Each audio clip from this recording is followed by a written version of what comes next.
CBS Sports. And first pitch crushing. Deep left field. This is way back.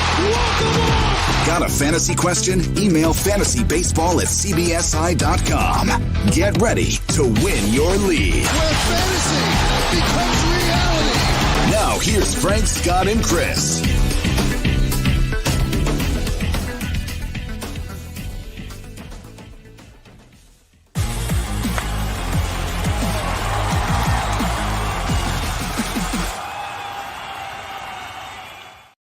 It's about time we get to some deep sleepers, so let's do it. Welcome in Fantasy Baseball today on Thursday, March 24th. Literally, we're recording after midnight. FBT, very much after dark tonight. Frank Stampfl joined by Scott White and Chris Towers. We've got those deep sleepers for those of you who play in AL and NL only leagues, plus 15-team mix. I think you can use some of these players as well. But also, we have some late round category specialists. So those will be a little bit more shallower. Those will be like, outside the top 200 in ADP. But if you need certain stats later on in your draft, home runs, steals, strikeouts, we will get to those a little bit later on. Plus the latest news and spring performances. There is a lot going on right now. Scotty, how you doing? Speaking of AL and NL only, you just had a salary cap draft. How was it? Yeah, AL only. I think I did well.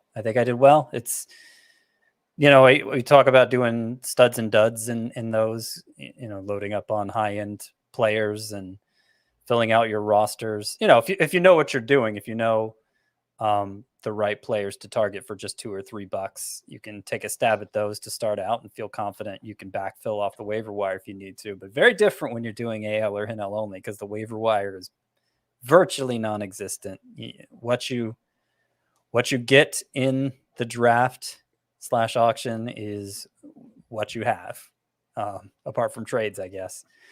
So it's more advisable to spread the dollars around. I didn't get any player that I would consider like a first rounder, even in an AL only context. I think the most expensive player I had was Corey Seager for 28.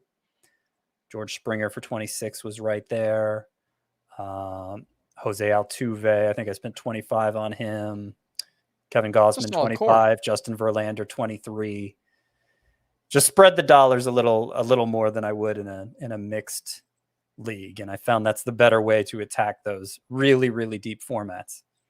Chris, how you doing, bud? We missed you yesterday. Hello. Hi. How's it going? What's up? Why wasn't I on yesterday? Oh, I just had friends in town. I'm sorry. I'm sorry for missing. It's all good. It's bad timing. People coming in town during the middle of draft prep season. I'm going out of town this weekend, so it's not great timing, but it is what it is. I apologize for my absence. I hope you can forgive me. I forgive you. Just this one. Scott yelled at me. Unexcused absence, Chris. Scott yelled at me. You need a note from a medical professional. I was in the middle of dinner and he called me screaming. I don't think so. No, I'm lying. Okay. Anyway, I probably could lead with something much more important than this, but we had a signing. So I feel like it's worth talking about because it could affect some of the deep sleepers we're going to talk about here today. I know Jake Fraley is one of those names that we were kind of excited about. Tommy Pham signed a 1-year deal with the Cincinnati Reds. Find it kind of interesting that he signed a deal before Michael Conforto, but that is the case. A 1-year deal with a mutual option for 2023. And last year, Tommy Pham hit 229, 15 homers, 14 steals in 155 games. The XBA was much better than that. He still walks quite a bit. Good on-base percentage. Chris, what do you think? I feel like this could be kind of sneaky interesting in Great American Ballpark. Yeah, I mean, look, it's the right kind of landing spot where someone like Tommy Pham, who, whose skill set has declined over the last few years, could, have something like a bounce back season because it's a great place to hit. And, he'll probably hit in a pretty good spot in the lineup when he's in the lineup. I don't think he's going to play every single day, but yeah, no, it puts Tommy Pham perhaps in the deep sleepers discussion. All right. The ADP, I'm not actually sure where his ADP is right now. His ADP is 286. Okay, so deep sleeper.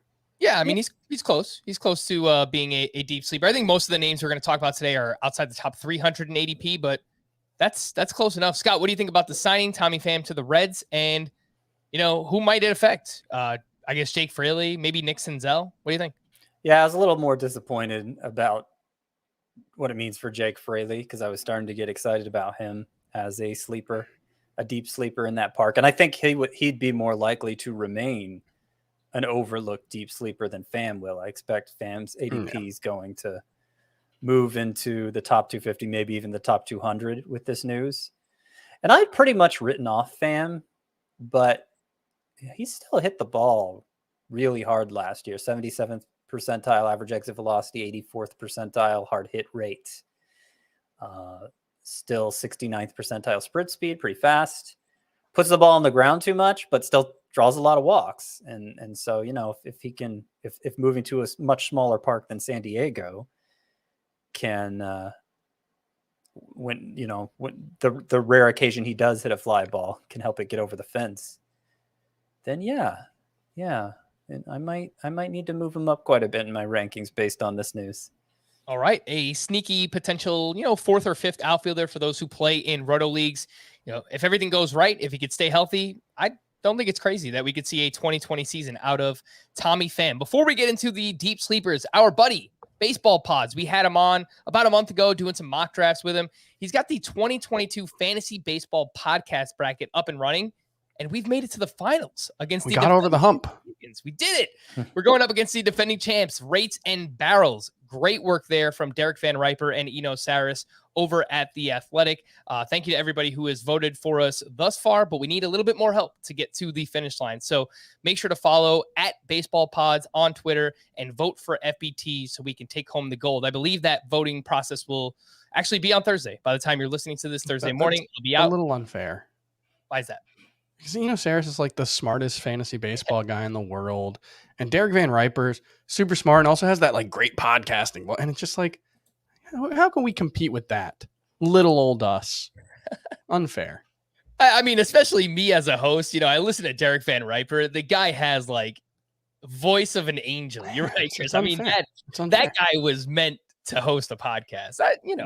Maybe everybody should just vote for them. No. Oh, but we're better. Those guys. If you're listening to this, that means you should probably vote for us. Anyway, let's go. Let's get on to some deep sleepers here. Admittedly, probably not my most organized rundown of all time, but I got a bunch of names from people on Twitter that they want to hear about. I've got some names from Chris. I have some names that I draft late. Scott has some names. So we're just going to jump around and try and get to as many of these as we possibly can.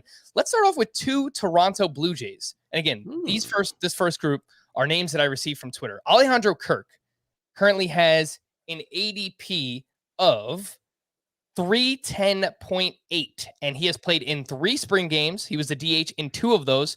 I was reading an article earlier on Wednesday, and apparently with the 28-man roster, the Blue Jays plan to carry 3 catchers. Alejandro Kirk will be one of them, and there's a good chance that he's going to be the DH for them early on in the season. And then the other one is Gavin Biggio, completely imploded last year, but his career 150-game pace, 19 homers, 14 steals, good on base skills, batting average probably not going to be so good. Scott, we'll start with you. What do you think about these 2, Alejandro Kirk and Gavin Biggio, for those in deeper leagues? I am definitely on board with one as a deep sleeper, not so on board with the other as a deep sleeper. Though, you get deep enough. You don't have to, it only takes a smidgen of upside for you to really, for a guy to qualify as a sleeper. And we've seen Bizio put up pretty good numbers in the past. But no, Alejandro Kirk's the one I'm excited about here. I mean, he has a contact rate like you'd see from a slap hitter, and yet he crushes the ball. 92.3 average exit velocity, 92.3 miles per hour. It's like the perfect combination of bat to ball and bat on ball. I don't know if those are necessarily different things. Bat to ball and ball to bleacher. Yeah. More like. Yeah, exactly. No, he's an amazing hitter. And he's liable to walk more than he strikes out. I can see why they haven't turned over catching duties to him yet, because he's kind of short and rotund and doesn't look like somebody who's going to profile as Scott, you can say it. Defensive. He's a big beefy baseball boy. But they don't have somebody who who needs that to be dedicated to the DH spot. It could be him. It could be him if they're willing to carry a third catcher all year. They don't even have to see Alejandra Kirk as a catcher. They could just treat him as an emergency catcher. And, maybe the kind of start he gets off to will determine that.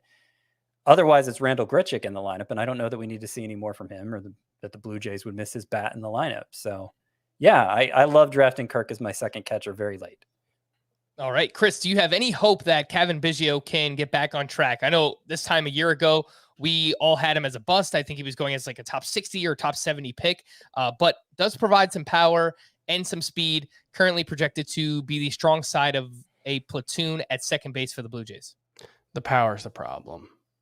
In the past, he has provided some power, but that was the result of an extreme pull heavy or extreme fly ball heavy approach, and it did not come with very much raw power. Last season, he stopped pulling the ball, and the ball didn't travel as far, and that led to just a massive collapse in his skill set. And the problem is he just doesn't hit the ball very hard. And so with the juiced ball and a pull heavy approach, he was able to kind of maximize what he was able to get. And even that was only like 20-ish homers. And so I didn't view him as someone who had a very wide margin for error last season. And so I don't really view him as someone who has much bounce back potential. That being said, it's never a terrible idea to draft last year's top 100 picks if it, costs you effectively nothing. Mm-hmm. DTM. Biggio DTM. Bring in Jordan Groshans. Have him play some short second base in the minors. Oof. All right.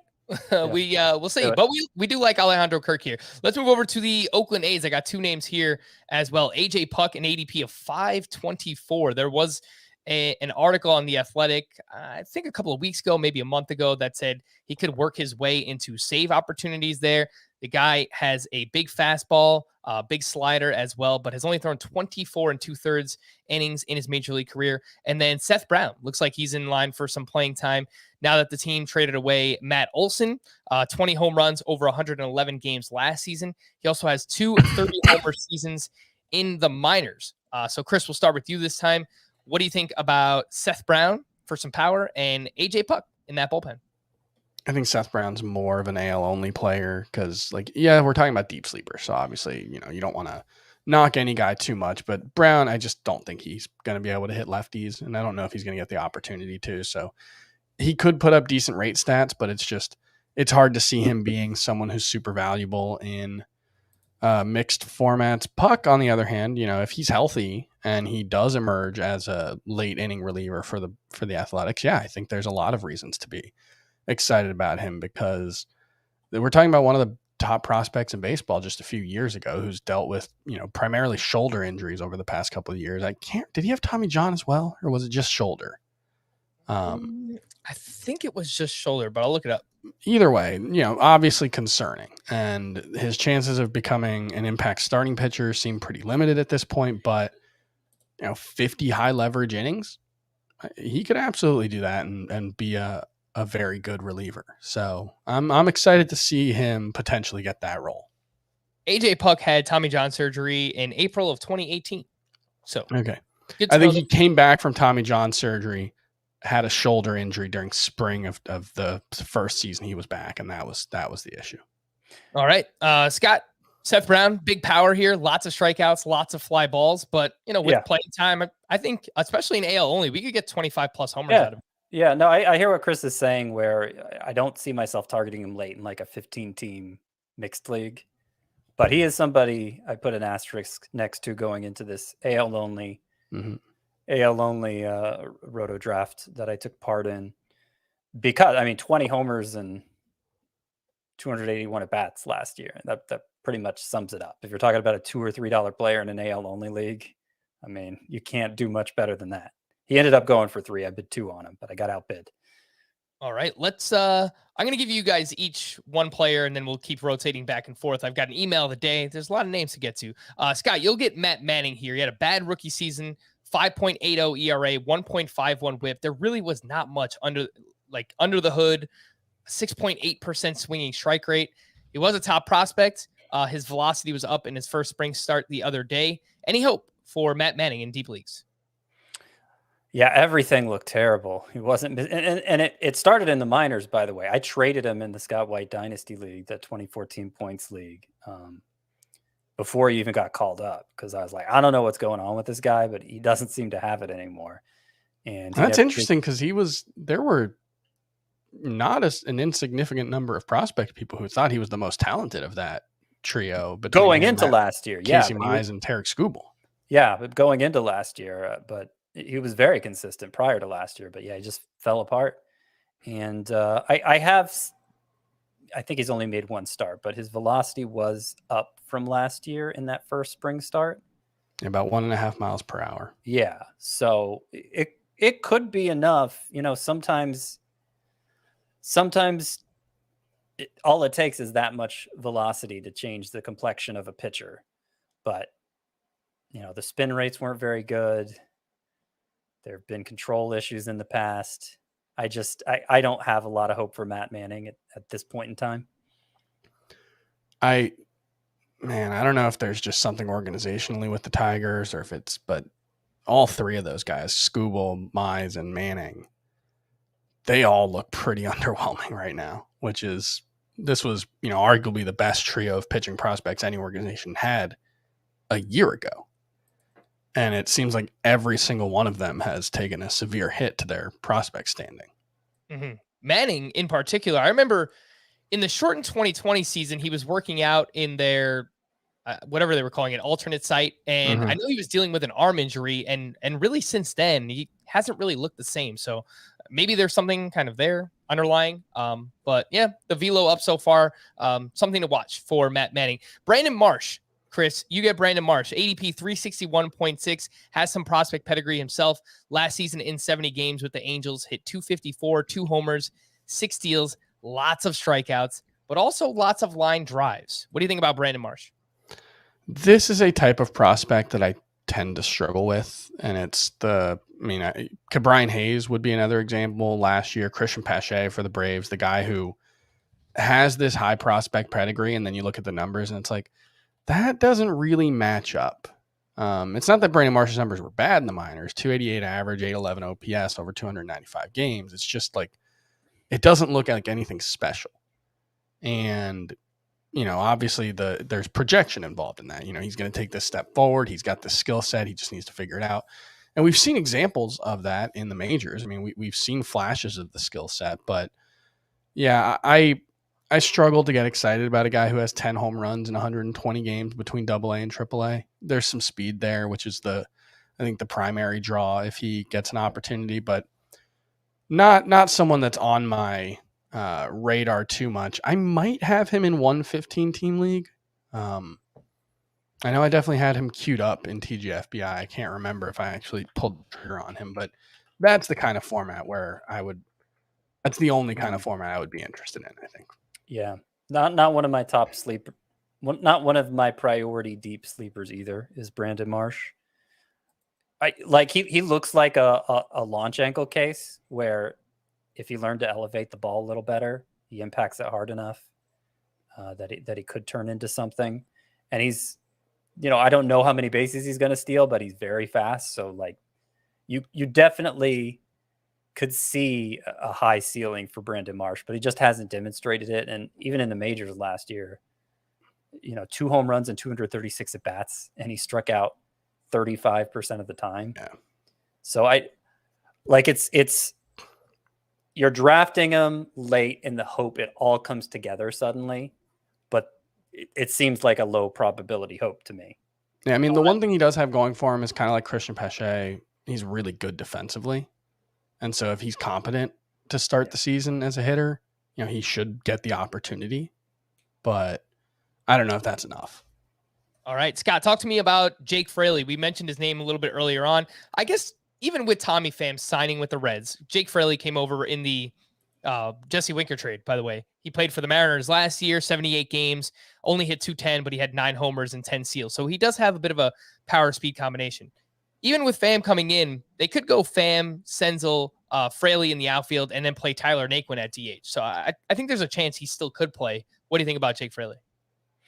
Yeah, I mean, I think they're going to give Nick Senzel another chance to make good on whatever his potential is anymore. But we've seen that movie enough times to know how it goes. So I'm not completely casting Fraley aside. I'm not sure he's worth a roster spot in a 15-team league anymore, and I was getting to the point where I thought he was.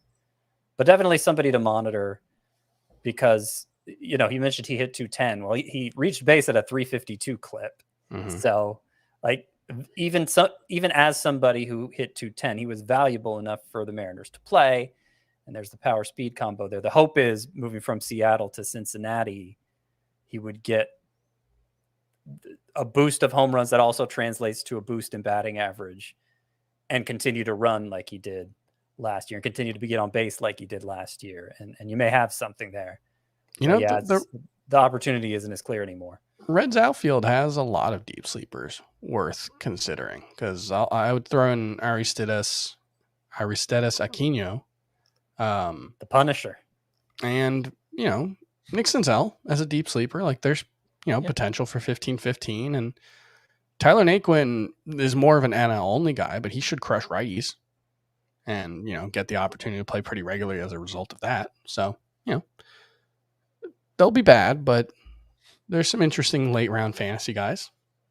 Tyler Naquin was a great story last season. He hit 270, 19 homers, 5 steals, and 809 OPS. I know he slowed down in the second half. He had like one of those ridiculous months, but plays in Great American Ballpark, should start against right-handed pitching. I think he could pop 20-plus homers this year. Again, that is Tyler Naquin, NL only, a name that you want to pay attention to. And Chris, maybe another name to pay attention to, an NL only, Heston Kirstead. Are we falling for it again? He went 2 for 3 with another home run on Wednesday night, this time playing left field. So they're trying to find ways to get him in the lineup. There's talk about how he's changed up his batting stance in the offseason. And I'm really paying attention to the strikeouts. He's got 3 strikeouts and just 11 plate appearances. Obviously, it's a super small sample size. I think it's like a 27% strikeout rate. But what do you think about Heston Kirstead? Can he earn some opportunities here with the Brewers? Yeah, such are the meager joys when it comes to Heston Kirstead over the past few seasons that a 27% strikeout rate over 11 plate appearances is taken as an unequivocal good sign. But yeah, to quote Michael Scott, there's no doubt about it. I am ready to get hurt again. I will absolutely be targeting Heston Kirstead in the late rounds. We've seen tremendous upside from him. We've seen incredible batted ball quality of contact data from him. And yeah, he's reworked his swing. He's gotten rid of the super exaggerated, like Josh Donaldson-esque leg kick that he had over the past couple of seasons that, seemingly helped him generate some of that power, but also potentially led to the kind of contact issues and timing issues that we've seen. So, if he can be a 27% strikeout rate guy, I still think there's 25 homer potential here. So yeah, Heston Kirstead is absolutely someone in a really good lineup in a really good park that is worth keeping an eye on. Yeah. Yeah. Remember last year, I think his ADP was like a 7th rounder in 12-team leagues. And it was the sort of 7th rounder where if somebody drafted him in round 5, the whole room would erupt in applause for that pick. Like he was just... Everybody was excited about Heston Kirstead heading into 2020, right? Well, heading into last year too. I think he was last year. Last year, his ADP was 74. Yeah, wow. Yeah. So just a year later, he's not being drafted at all. And hot start to spring, maybe that's going to start changing. But like, there's no risk to taking Kirstead now. I don't know if he's going to have a job on opening day, but he's so far putting himself in position to. All right, that brings us to our email of the day, and I've been saving this one for exactly this podcast. This one's from Andrew Bush. Dear Kenley, Eric, and Jeff. Kenley Jansen, Eric Gagne, Jeff. What's that guy's name? Jeff Shaw? Was that a Dodgers closer back in the day? No idea. No idea. I think it was Jeff Shaw. I think I got it. Yeah. Yeah, go Scott. This guy, he had some massive save seasons, 42, 48, 43. All right, Jeff Shaw, let's go. I am in a 16-team 6x6 categories league with the extra categories being holds and OPS, and I am looking for late power, or speed with multiple position eligibility. You recently had your sleepers pod, but I have not heard anything about these 4 potential sleepers. These are some deep names. Bradley Zimmer, Nick Senzel, who we were just talking about, Jorge Mateo with the Orioles, and Mike Moustakas expected to start at third base for the Reds. Scott, you are shaking your head. I'm assuming you don't love any of these. I don't. No, I'm sorry. I don't. I mean, there was a time when Senzel, Bradley Zimmer, and Jorge Mateo were either really good prospects or at least fringe top 100 prospects in the case of Mateo, but like they've just shown so little. Yeah, there are so many players I'd go for before them. But in a 16-team league, even in a 16-team league. Yeah, I think Senzel will definitely get drafted in a 16-team league.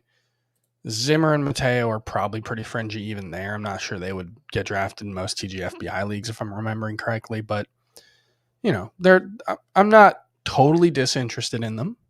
I'll say that to Dan with faint praise. I think Zimmer went for $2 in the AL only salary cap draft tonight, and as just like a cheap steals play, basically. And I think Jorge Mateo went for $1 as the same thing, and that's in the deepest league I play in year after year. So, yeah, I mean, this is real, real Hail Mary type of stuff here.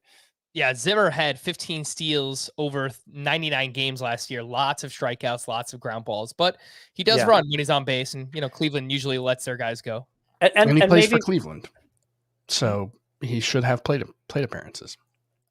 As for Moustakas, I just kind of think he's done. I think last year was really the last 2 years. We were quick to write it off in 2020 because it was 2020, but I think he's done. But I think there's more reason to take a flyer on him than those other 3. All right. Yeah, Mike Moustakas, 106 games since the start of 2020, 217 batting average, 14 homers, 717 OPS. He's dealt with a lot of injuries. Also might have been a beneficiary of the bouncy ball a couple of years ago. So not sure, even in Cincinnati, what can Mike Moustakas get back to? Before we get to a few more, I want to share a little cheat code for keeping tabs on March Madness, and that's the CBS Sports mobile app. It's not only your gateway to watching every tournament game, but the best for lightning quick college basketball scoreboards, updating brackets, expert picks, and the latest news on all the action for the men's and women's tournaments. The app is free. Just search CBS Sports in your app store. And if you're like me, it'll soon be your go-to sports app for everything.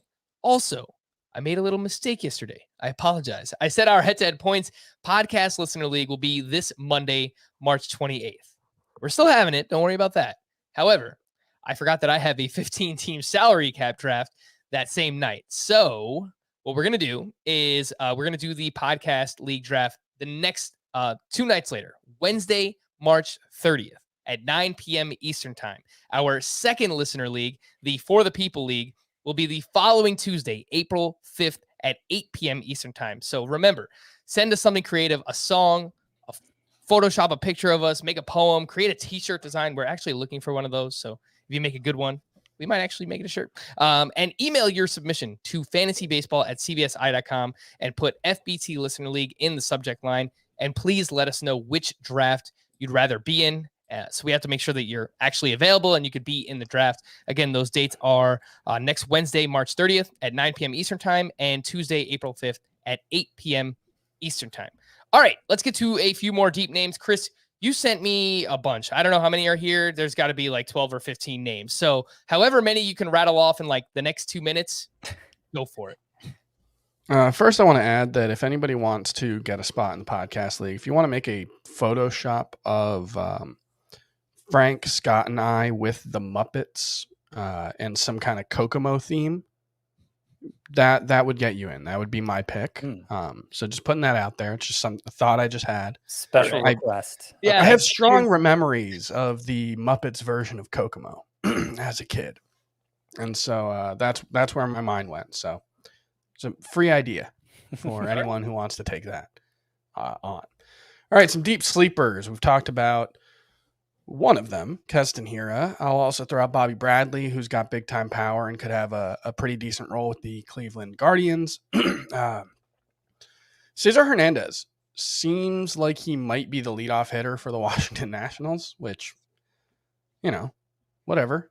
But he'll be hitting in front of Juan Soto and Nelson Cruz at the top of the order, and could very well be a 100-run guy. He gets on base at a decent clip. He doesn't really, even at his best, he never stood out anywhere, but that might be enough to make him fantasy relevant. Isaiah Kiner-Falefa, he's a good source of late speed at a very cheap cost, and I think there's a chance that playing at Yankee Stadium, makes him a potential 15 homer guy, and there aren't a lot of 15-15 guys, so I'll throw him out there. Dominic Smith, I know, is someone that Frank and Scott in particular have liked a lot over the past couple of seasons, and Scott, I think you recently said that you're moving him up your rankings in light of the news that he was playing through a torn labrum. I'm less of a believer in Dominic Smith. We've really only seen like the 2020 season is the only time when he's really ever hit at a high level, but I'm not immune to his potential charms. Just to interject here. Dominic Smith, JD Davis, and Robinson Cano, the three who figured to contribute to the DH role for the Mets this year. Maybe Smith will start sometimes at first base and let Alonso play DH. That happened a lot in 2020, actually. They all three qualify as deep sleepers for me. I mean, the metrics on JD Davis, he's been hurt the last couple of years, but the metrics are still great. Needs to elevate more, but otherwise everything is strong. Robinson Cano in 2020. Last time we saw him, Robinson Cano was awesome. Now he's 39, I think, and just sat out all of last year. So who knows what to expect from Cano anymore? I think the consensus feeling is that Cano is going to get the majority of the starts at DH. But if Dominic Smith is strong all of spring, I mean, he's clearly the best building block of the three. And I would target any of them late in a 15-team Roto league, any of those three. But Dominic Smith, based on the revelation about him playing with a torn labrum in a shoulder last year, he moves to the front of that list for me, I think, clearly. All right. Chris, were there any other names you wanted to mention? Oh, absolutely. Jaren Duran of the Red Sox. I was going to ask you. Had a lot of hype last year. What do you think is going to happen with Jaren Duran, right? Because they have Jackie Bradley expected to start in center field. That's more so for defense. But I don't know where he fits in, at least at the start. Yeah, I would think he's not going to play every day at the start. I would guess he goes back to AAA. But the thing about Jaren Duran is he had all this hype last season as a potential power speed guy, but he had never really done anything to justify that hype at the minor league level. Last season, he did. He was a swing change guy. He played 60 games, had 16 homers and 16 steals with a 258 average. If he can do anything like that at the major league level, Jaren Duran is going to be a must-start fantasy option. So, Jackie Bradley is an elite defender, and so that will help keep him in the lineup. But he's also a guy who had a 497 OPS last season. He was arguably the worst hitter in baseball. And so if he can't have a significant bounce back, I don't think that's much of a roadblock, especially if you're talking about someone that you're stashing late in a draft in a deeper league. So even with those concerns, I'm not scared off Jaren Duran too much. It's just only in a 15-team league at this point. And then some pitchers. Luis Patino was scratched from Tuesday's start with shoulder discomfort, but he made it through a bullpen session through 18 pitches. Seems to be okay. So that's a good sign. I like him a lot as a deep sleeper. ADP is right around 300. Didn't get the strikeouts last season in the majors, but clearly has excellent stuff. His slider and fastball were really good. He's got to throw the changeup and curveball more if he's going to be an effective starter, but I like the bet on the talent. Ken Giles, one of my favorite late round sleeper targets for saves. We don't know what the Mariners back end of the bullpen is going to look like, but they did give him a 2-year contract knowing he would miss the first season with Tommy John surgery. So I think that bodes well. Eliezer Hernandez, I've mentioned him a few times in the last week, but there were some interesting signs in his first spring start yesterday. His velocity was up, or maybe 2 days ago, his velocity was up. His changeup looked pretty good. That's the Marlins signature, and he's got this amazing slider that's always been a huge weapon for him. And Dinelson Lamet, if you go to the roster resource page for the Padres, they have the most hilarious projected closer situation I've ever seen on roster resource. I think they have 7 pitchers who are 6 pitchers who are currently projected to close.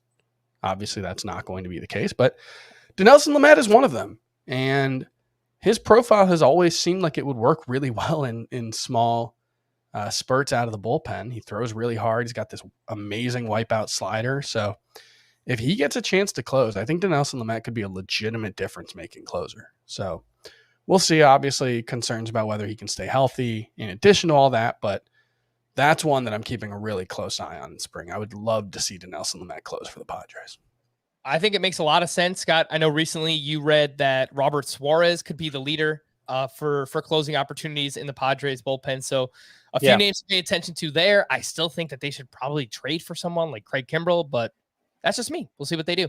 Scott, I know that you're getting ready to write a Deep Sleepers article, so you must have some names written down somewhere, right? Yeah, actually, Robert Suarez was among them. I'll add also that Matt Barnes.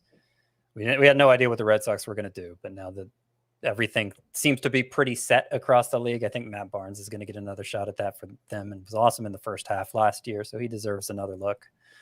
MJ Melendez, if you want another upside play as a second catcher, I think he's going to beat Nick Pratto to the majors, and certainly Vinny Pasquantino to the majors. I think he's going to spend some time at third base in addition to catcher and DH, and could make a pretty big impact to catcher whenever that day arrives.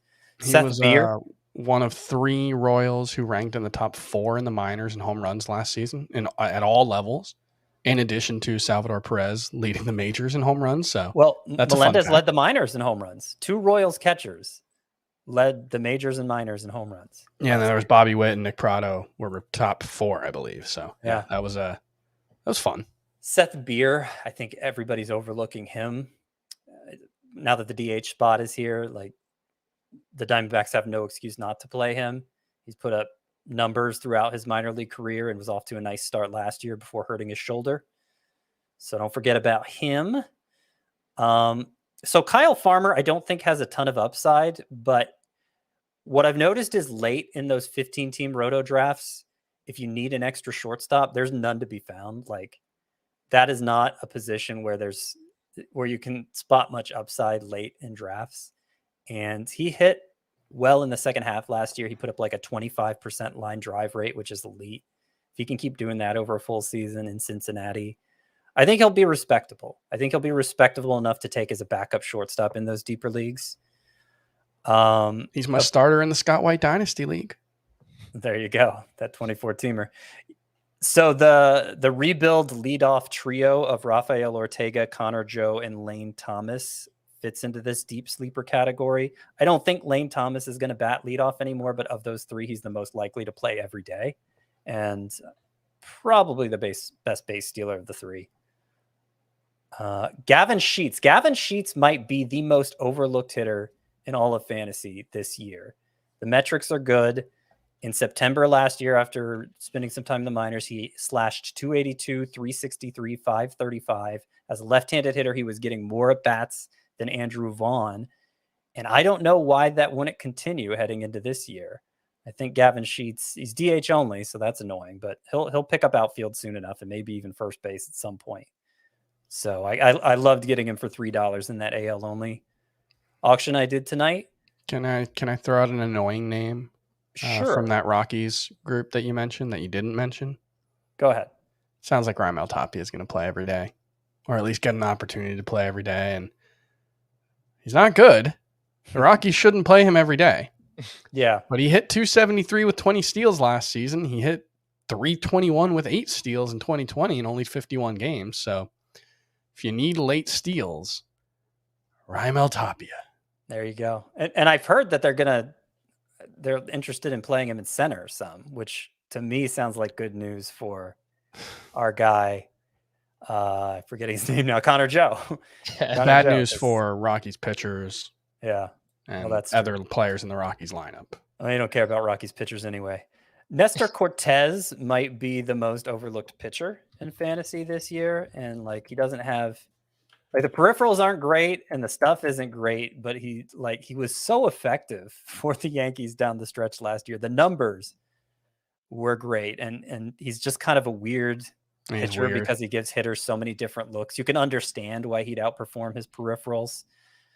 Not a slam dunk he'll be able to keep it going, but it's worth a shot late because the numbers were genuinely great. 2 prospects, like really high end or at least formerly high end prospects that I think have a better chance of making the opening day roster than people are getting credit for. Julio Rodriguez, we've talked about him a lot, but Mackenzie Gore also. Yep. He was hitting 98 in his first spring start, and it's the Dodgers seem pretty excited that maybe they fixed the mechanical issues. The Padres, yeah. See, the Dodgers probably aren't excited, but the Padres are. The mechanical issues that have held him back. Had 5 strikeouts in 3 innings today, too. Ruined his control the past 2 years. Mitch Keller is a deep sleeper with the increase in velocity that was present in his first start as well. And then as in those video sessions we saw during the lockout. Oh, we saw it in his first spring start. The velocity was up almost 3 miles per hour. Yeah, exactly. Yeah. Bailey Ober of the Twins. Just look at his numbers. They're pretty good. And I'll end with Aaron Ashby of the Brewers, who wouldn't appear to have a spot available to him, but it sounds like they might start out going 6-man. And if Aaron Ashby does what I think he's capable of doing in those first couple turns, he might just stick in the rotation. His ground ball rate last year was better than even Logan Webb's. And he has a great slider, great swing and miss slider. Definitely see a ton of upside there for Aaron Ashby. Aaron Ashby pitched on Wednesday night against the Reds. He threw 3 perfect innings with 3 strikeouts. Actually, I think he hit a batter when I was watching it, but no hits, no walks, and the 3 strikeouts. So Aaron Ashby, yeah, definitely a name to watch. Lots of breakout potential there. A few names that I've targeted in deep leagues, some of these 15-team draft and holds that I've done. Yoshi Tsutsugo, he has first and outfield eligibility, played 43 games with the Pirates last year, hit 268, 8 homers, and 883 OPS during that time. Chris, you mentioned Dom Smith. From 2019 to 2020, 139 games. He hit 299 with a 937 OPS. I'm not giving up on Dom Smith just yet. Darren Ruff, I know they signed Jock Peterson. I really like the bat. I feel like they're going to find a way to get him in there, and I think they should. Last year, he played 117 games, 271 batting average, 16 homers, a 904 OPS, crushed lefties, pretty good against righties, 824 for what OPS it's worth against righties. They gave him an extension yesterday. Yeah. It was a pretty small extension, but it was for 3 years. So, I was getting really excited about Darren Ruff until that Jock Peterson signing because Kepler loves platooning players. But kind of along the same lines, Garrett Cooper of the Marlins. I think he has a better path to playing time than Ruff does. And I don't think the upside is quite as high, but it's high enough. Also blows my mind that Darren Ruff was still arbitration eligible. 35 years old. Made his debut in 2012.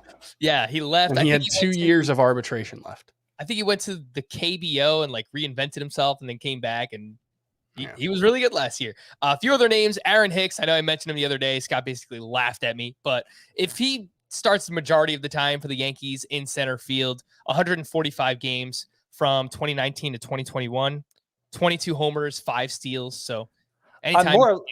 I'm more laughing at the Yankees. They haven't figured out an upgrade there yet. That's fair. I mean, they deserve it. Better in OBP leagues. For sure, 100%. Last name here, we have not mentioned all offseason. Steven Kwan, an interesting player for Cleveland. Yeah. They need bodies. They need someone that can hit the ball. That's exactly what Steven Kwan does. 77 games in the minors last season. He hit 328, 12 homers, 6 steals, a 934 OPS with more walks than strikeouts. He makes a ton of contact. And again, Cleveland needs help. And I think Steven Kwan might actually be able to give it to them. So a name that I do like to target in those deep leagues. One more read. The madness continues. Don't miss a moment of the action on CBS, TBS, TNT, and True TV. And download the March Madness Live app to watch every game, anywhere, anytime, live. When we return, we'll hit news and notes here on Fantasy Baseball Today. All right, so let's run through some of these. New York City Mayor Eric Adams. All right, it seems like this saga might be over. We'll announce an exception for unvaccinated performers and sports players on Thursday, meaning that the Yankees and Mets players will be good to play home games. Have you guys heard anything else about Toronto? Because I feel like if Judge is not vaccinated, Aaron Judge, then he won't be able to play in in those games. It's just the road. That's a national thing. That's a Toronto federal, Canada federal government thing. So that seems much less likely to change as swiftly as the New York one seems to have. Fortunately, it's just road players that are impacted, not Blue Jays themselves. So that's good. That one, I think that's mostly just that, like, if you're on the Blue Jays, you can't be there unless you're vaccinated. So I think it's just that everybody's vaccinated. That's my understanding, at least. Well, if you see someone, I believe you can't enter the country if you're not vaccinated currently. Yeah, I was gonna say, like, if you see a Blue Jays player get traded in the next couple of days, that might be the reason why. I don't think that's gonna happen, but good news for the Yankees and Mets players there, and some good news for Ronald Acuna. Alex Anthopoulos said he expects Acuna to play in the outfield now in early May. Originally, it was late May, but now he's saying early May, and the plan is for him to return as the DH in late April. So that timeline hasn't changed, but, April 21st, around then, maybe we get Acuna back. A couple of weeks later, we could see him playing in the outfield, which I think is good, because if they have confidence in him doing that, I think that they'll have confidence just letting Acuna be himself and run the bases. I definitely like that they keep moving up the timetable. I still wish we could see him play in spring games, and they've said he won't. But yeah, that's encouraging to hear for sure. Zach Wheeler completed a 42-pitch bullpen session on Wednesday, and he'll advance to facing hitters in live batting practice, perhaps as soon as this weekend, if all goes well. What? There was one note I saw where he said, like, I felt a little behind out of the stretch or something like that, which seemed like a minor note, but just putting it out there. All right. Look, if he progresses to facing live batters and all goes well there, then we could see him potentially make a spring training start by next week. So I was retouching the rankings, and I basically got Wheeler up to where he was before, not to the same level, but I moved them back inside the top 10. I don't know, maybe he misses like one or two times through the rotation, but I feel pretty confident in him now. Starling Marte was playing in a minor league game on Wednesday night. Pirates manager Derek Shelton said O'Neal Cruz will see time in the outfield this season. Cruz picked up 2 more hits on Wednesday and is now batting .625 this spring. It's probably like 10 or 12 at bats, but he's looked really good. Still not clear if that's going to be in the majors or not. Correct. Sounds like it won't be, but it hasn't been ruled out. Nationals manager Dave Martinez said he's hoping to get 20 to 25 starts out of Steven Strasburg this season, and those will not come early in the season. So maybe we see him by May or June at some point. Touki Toussaint will begin the season at AAA, so we can take his name out of the running for the Braves rotation. Remember yesterday, I said Eric Lauer was scratched from his start with a groin issue. Well, apparently he's good to go. So that would definitely affect Aaron Ashby's ability to get into the rotation. Odubel Herrera is likely to miss opening day after being diagnosed with a mild oblique strain on Wednesday, and he could be out 4 to 6 weeks. Scott, I assume the beneficiary would be Matt Vierling starting in center field, which is a name in deep leagues. Yeah. I mean, they hadn't ruled out Vierling just being the starter in center field, actually. And yeah, he could be mentioned as a deep sleeper. He hits the ball hard and he runs fast. So it's a good combination. Are pretty underwhelming, though. 267. Minor league numbers, 267, 737 OPS. I think he was pretty good before he got called up last year. And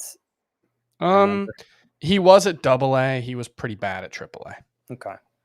690 OPS at AAA. All right. Teoscar Hernandez should return from his wrist injury this weekend.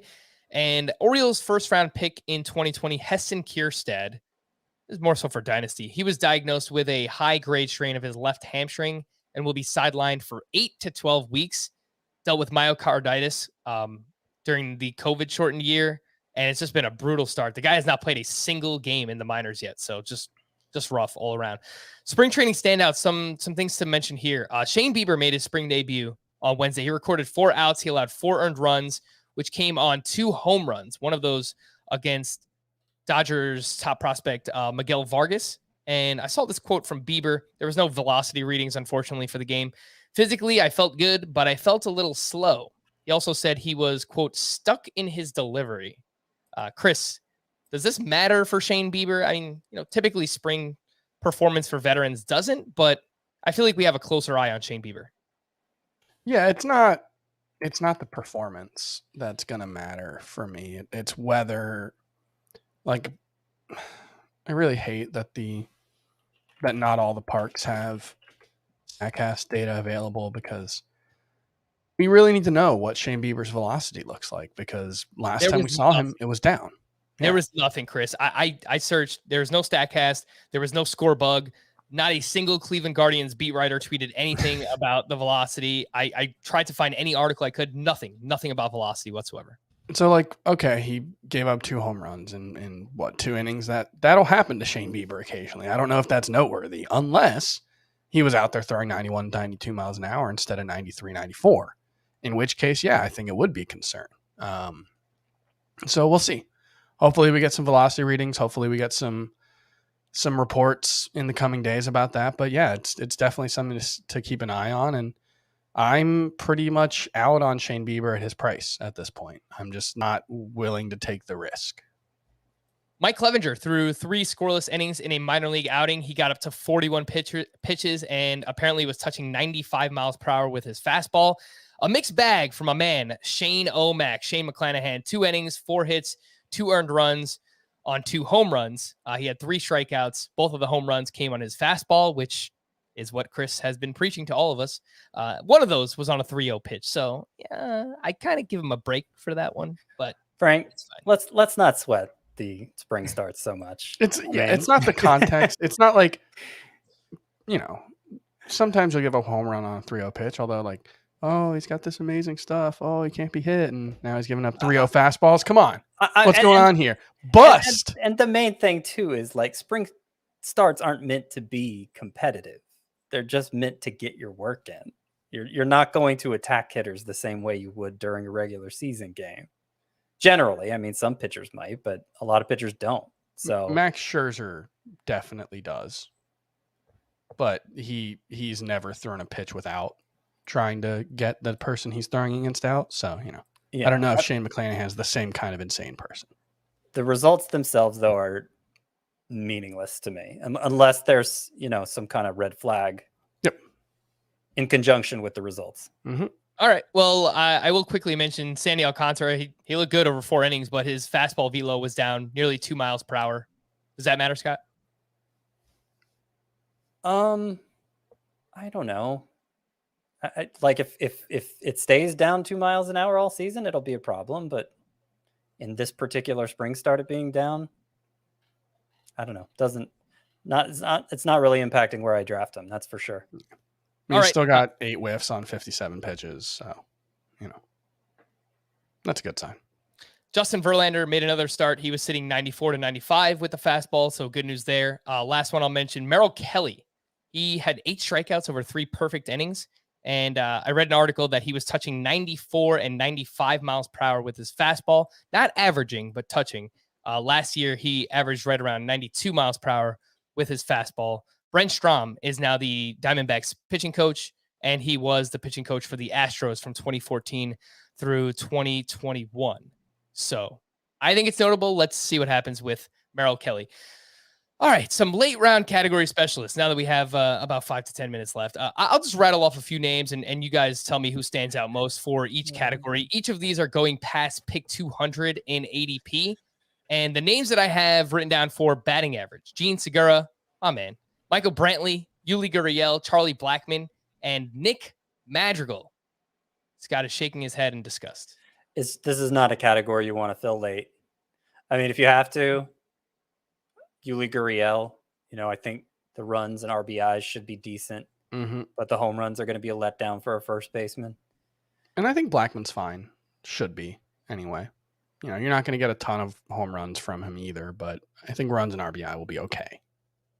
And Gene Segura, look, I talk about the guy probably way too much, but 280, 15 homers, 10 steals, it matters for those who play in deeper leagues. So I keep winding up with him as like my either second baseman or middle infielder in those category leagues. David Fletcher is also a late source of batting average. I wish Nick Madrigal I felt more confident in him being a source of stolen bases, but That doesn't seem like it's going to be a big part of his skill set, despite what he did in the minors. His sprint speed was like 70th percentile last season. He's hit like 320 so far in the majors. It's just, I don't know if there's going to be anything else there. I've been saying Nicky Lopez is what we wanted Nick Madrigal to be. Guys need to get on board with Nicky. Big Nicky, huh? Little Nicky. Little Nicky. Yeah. Great movie. Adam Sandler, by the way. You know I've seen it. Home runs. Who can you get late in your draft? Adam Duvall, Miguel Sano. Best shape of his life, by the way, Miguel Sano. Bobby Dahlbeck has been crushing some homers so far in the spring, and he was really great from August on last season. Patrick Wisdom, lots of strikeouts, lots of power. Jesus Sanchez, lots of power last season as well. And Brandon Belt. I mean, when he's on the field, the Giants, they've done great work getting the best out of their hitters, and Brandon Belt was one of those. Chris, is there one or two that especially stands out here if you need home runs late? Yeah, I think like Brandon Belt since the start of 2020 has probably been a top 10 hitter in baseball on a per plate appearance basis. He's been incredible. So yeah, I don't know how much he's going to play. I don't know how many counting stats you're going to get out of him, but when he's in the lineup, it seems very likely he's going to be very, very helpful. And as a late round pick in a daily lineup, especially when he's in the lineup, that's very valuable. And, you know, I the rest of them are probably going to hurt you in some way. Jesus Sanchez, the hope is that he won't, but I'm less bullish on that than Frank is, because he's just, I feel like he's the kind of guy that just like kind of runs into one every once in a while, but he hits a lot of balls on the ground. So I don't know how much I trust the power. Yeah, once he returned from COVID last year, he did lower the ground ball rate, and Statcast likes him. He hits the ball hard. So and he was good against lefties too. Very sneaky part of Jesus Sanchez's game. Go ahead, Scott. Duval is one of my favorite, probably my single favorite late round target for home runs. He hit nearly 40 last year. He led the NL in RBI. He's, you know, obviously there's still going to be a lot of guys ahead of him on base. And of all the players listed here, I think he has the least playing time concerns. I'm most confident that he's going to be out there in center field every day. It helps that he's a really good defender. Yeah, it's weird that maybe this is just a like Braves Twitter thing, but people bemoaning that the Braves haven't found a center fielder.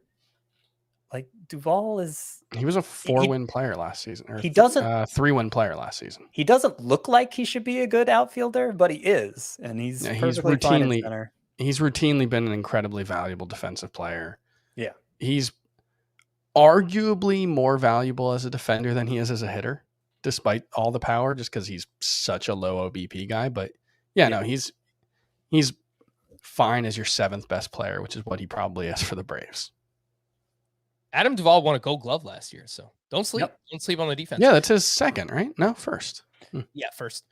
Runs scored. So try to find, you know, some guys. I think all of these are either projected to hit at the top or near the top of their respective lineups. Enrique Hernandez for the Boston Red Sox.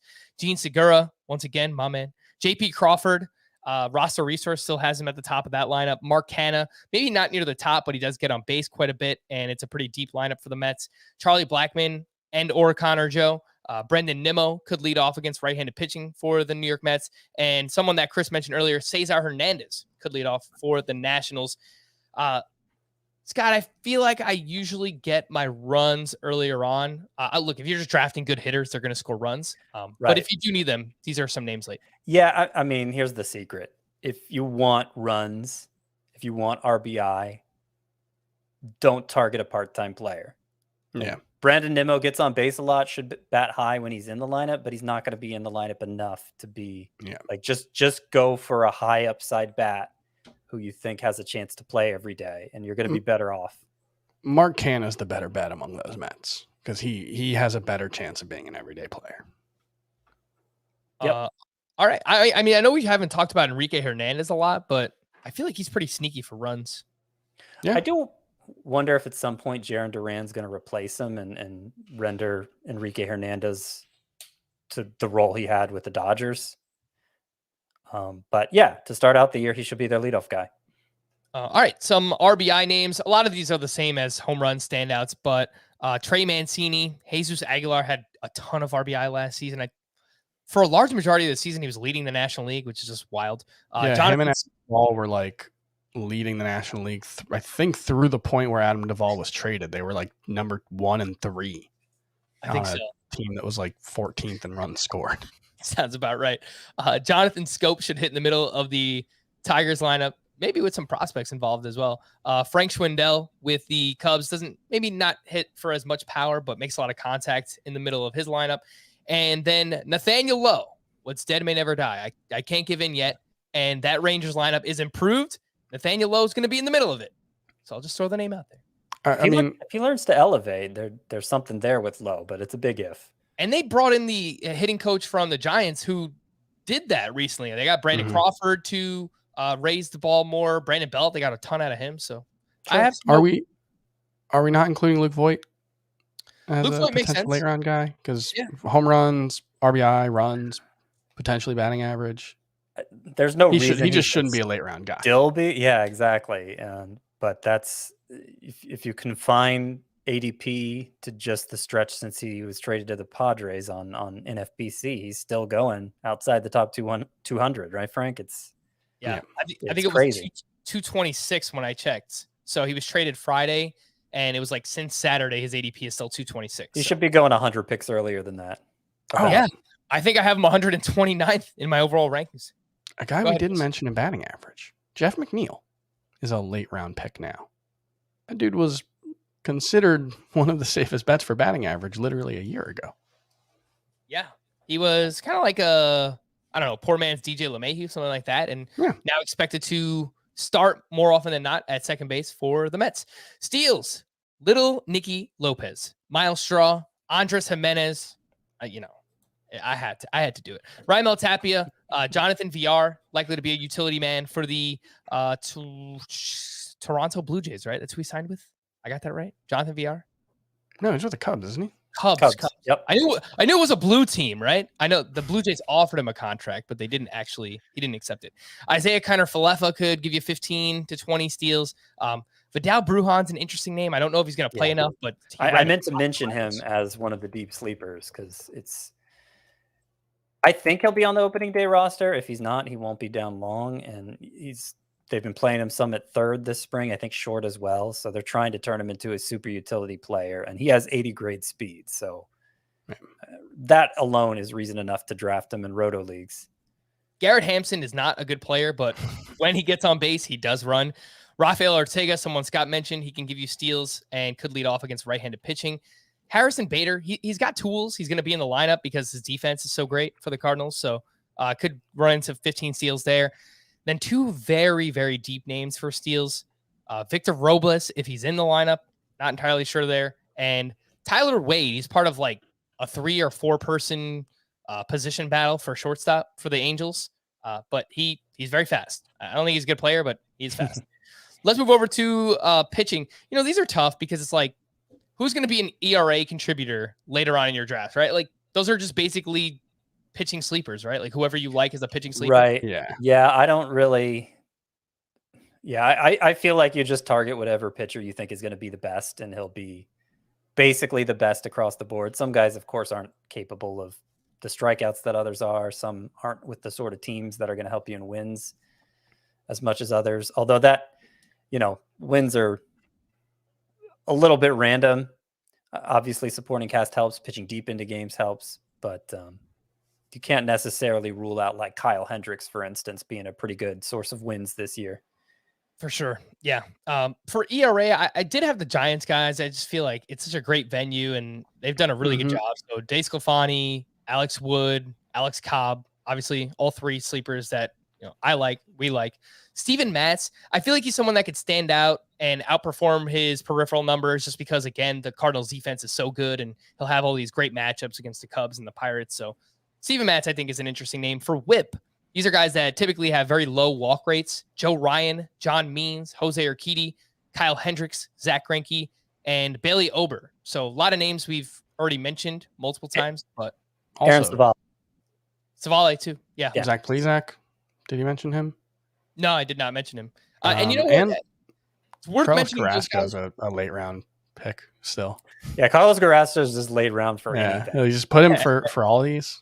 Yeah. Savali and Plesac, Chris, I think it's two good names to bring up for wins because Cleveland's not the best team, but they go deep into their starts. And Terry Francona typically lets his starters go deep, and those guys have shown that they could do it. So Savali, I think, won 12 games despite making 12 despite making only 21 starts last year. Yeah. He goes very deep into his starts. And speaking of wins, I mentioned those guys, Steven Matz again on the Cardinals, Adam Wainwright, Hyunjin Ryu, Yusei Kikuchi on good teams. I think if they're right, they both could potentially go deep into their starts as well. Marco Gonzalez and Andrew Heaney. This one always gets me. Yeah. Marco Gonzalez. I mean, the guy, I think He's won 15 games before, right? Over the past 3 years, I saw this somewhere. I think he's like top 5 in just decisions because he typically just goes so deep into his starts. Yeah, he went 13-9, 16-13, 7-2, 10-6. Yeah, he's like the most boring guy, but he's had an ERA at right around 4 with like double-digit wins basically every season the last 4. Yeah, he's like Kyle Hendricks on steroids, but like not in a good way. Like his peripherals are even worse. And like you're waiting for it to happen, but waiting for it to fall apart, but he's still been all right. Chris Flexen went very deep into his starts last year. I think just the Mariners should be a very good team this season. Again, the Giants, they could provide you some wins. And then Greinke and Kyle Hendricks, they also go very deep into their starts. Late round strikeouts. Now, I don't know if we can condone all of these names because there's some not so great ones on here, but they do get swings and misses. Herman Marquez, John Gray, Jordan Montgomery, Nick Pivetta, Christian Javier, Tristan McKenzie, Tarek Skubal, and again, Alex Wood. I feel like he's been on all of these categories. Anyone particular stand out here? I don't love this group of names, to be honest. I mean, I think we could just carry over some from the other groups like Carlos Carrasco, Joe Ryan, Tony Gonsolin I like for all these categories if he's able to make consistent starts for the Dodgers. There are other names that I think I'm more interested in and as late round sleepers than these guys that, like you said, with ERA, whip, strikeouts in particular, it's mostly about guys who are late round sleepers in general. And so like Hunter Green would be someone who presumably has a ton of strikeout potential if he ends up making the Reds rotation relatively early. Edward Cabrera, the same thing for the Marlins if he ends up in there. So, guys like that. I think the like fringe starting pitchers who you don't know what their role is, like their strikeout rates could be very high, but you probably just worry about how many innings they're going to give you. So Tanner Houck, Aaron Ashby, Michael Kopech, I think those guys should have very high K per nines, but you just don't know what the workload is going to look like for them. Some saves. Good luck. Dylan Floro, Joe Barlow, Ken Giles, Matt Barnes, Alex Colomé, Lou Trevino, Tanner Rainey, Chris Stratton, Robert Suarez, Denelson Lamet. We'll throw those guys in there. I love this group. What are you talking about? This is how I form my bullpen with this group. This is where Scott goes shopping for saves. I mean, look, 3, maybe 4 of those guys will likely have 15 plus saves. You're not wrong. I bet a couple of these guys. I'll bet a couple of them get 25 plus saves. I wanted to say 30, but I'm not willing to go that far. I mean, there's only like how many guys got 30 saves last year? Right, exactly. It's possible. Like it's possible Dylan Floro could get 30 plus saves. Like if Sure. he's just in the role all year, he would be my favorite of this group, just because he has the job, and I think he's good enough to keep the job, even though he's not that good. There are better talents here, but like Ken Giles, for instance, how long is it going to take him to carve out a full-time role? Will he ever? Yeah. Matt Barnes, and I'm starting to get high on him again, but obviously he collapsed down the stretch last year. Trevino, if he gets traded, it's all over. Yeah. Yep. Chris Stratton. Got David Bednar breathing down his neck, and he's not very good. Stratton isn't. So. Yeah. I mean, Stratton's a name that I've targeted in those 50-round draft and holds. Anthony Bender is another one. Michael Fulmer. Michael Fulmer didn't look very good. I was watching him earlier. Velocity's down a little bit. I think I'd rather have Fulmer than Gregory Soto, to be honest. I think Fulmer is, you could call him a deep sleeper. A few other names: Josh Stallman with the Royals, Jorge Alcala. As much as I like Taylor Rogers with the Twins, if they prefer a righty, they could go with him. And then Pete Fairbanks. If the Rays just do what the Rays do, he's shown he has some good stuff. He is a name to watch there as well. Chris, to answer your question, only 9 relievers had 30 plus saves. Only 12 had 25 plus. That is wild. Not great, Bob. We're going to wrap there. For Scott and Chris, I am Frank. Thank you all for listening and watching Fantasy Baseball Today. We'll be back again tomorrow. Bye-bye.